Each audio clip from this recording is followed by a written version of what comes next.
Merhaba, South Africa. I'm Zanim Tabete, and I want to talk to you today a little bit about the history of African hair, because it's one of the first symbols of status to be taken away from black people during the slave trade. In early African civilizations, hairstyles could indicate a person's personal, family background, tribe, and social status. Almost everything about a person's identity could be learned by looking at their hair. Many tribes even believed that hair was the conduit for spiritual interaction with God. Before being loaded onto slave ships, black people were branded and their heads were shaved to strip them of their status and identity. So fast forward 400 years when the Civil War abolished slavery but didn't end discrimination against black people. So with the civil rights movement of the 1960s and 70s also came the rise of the natural hair movement. So then the Afro hairstyle emerges as a symbol of rebellion, pride, and empowerment that encouraged black communities to accept their hair and turn away from damaging products, because the notion of conforming to European standards didn't fit with their message of black power. Rocking an afro became its own form of activism and was seen as a statement in reclaiming their roots. So this era of non-conforming hairstyles was met with backlash, just like any other aspect of the civil rights movement. Afros were criticized and they were deemed unprofessional. So the civil rights movement empowered black people constitutionally, but it didn't eradicate racism and prejudice against black people. In 2020, we still experience the bias against our Africanness. It's not only through the ignorance of our oppressors, but it's also through our own ignorance.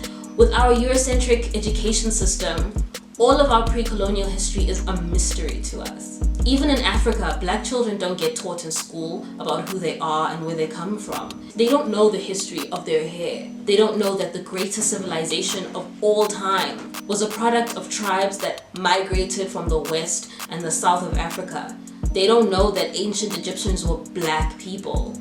Black people who taught the world maths and science and influenced the greatest technological advances of all time. Not only were they the greatest civilization in history, but they also rocked many of the most iconic black hairstyles that we wear today, from box braids to dreadlocks and afro shape-ups. You know, these can all be found in the drawings, engravings, and hieroglyphs from ancient Egypt.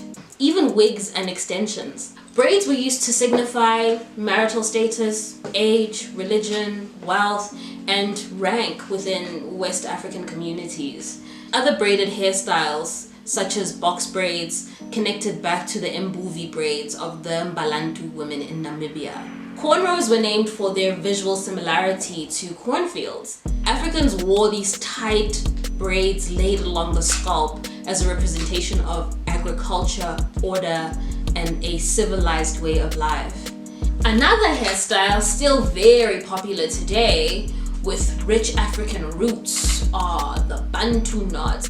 Bantu universally translates to people among many African languages. We mainly know it as Zulu or Nguni, but it covers over 400 ethnic groups in Africa. These knots are also referred to as Zulu knots because the Zulu people of South Africa originated the hairstyle. So besides social status, hair also played a key role in the spirituality of African civilizations.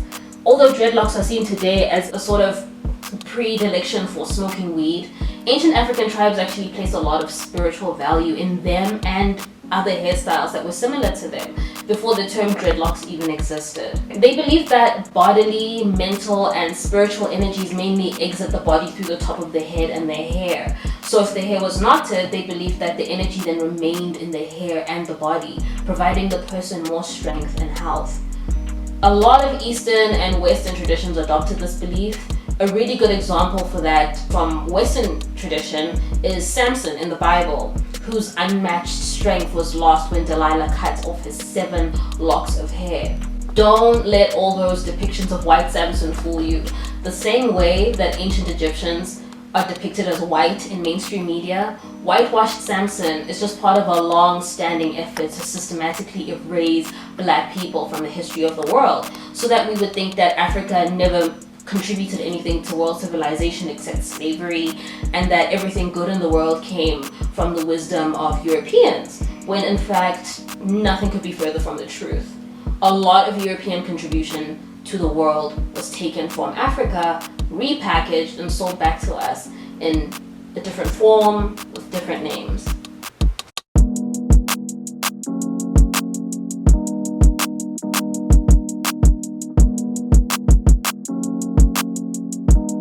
Thank you so much for watching. Lots of love, lots of love. Don't forget to like, share, and subscribe, and comment below if you have any questions that you'd like us to answer, and if you have any hairstyles that you feel like we didn't cover that you'd like us to get into more depth and detail about. This was kind of just a broad, you know, covering of the history of African hair. We didn't get into too much detail in terms of the African tribes and the different, you know, areas of Africa. So if you have any questions, do let us know, and we will, you know, cover maybe in some future videos some more detail. But we hope you enjoyed it. Don't forget to give it a thumbs up and subscribe to Girl Boss South Africa for more content coming your way. Lots of love. Take care of yourself. Bye.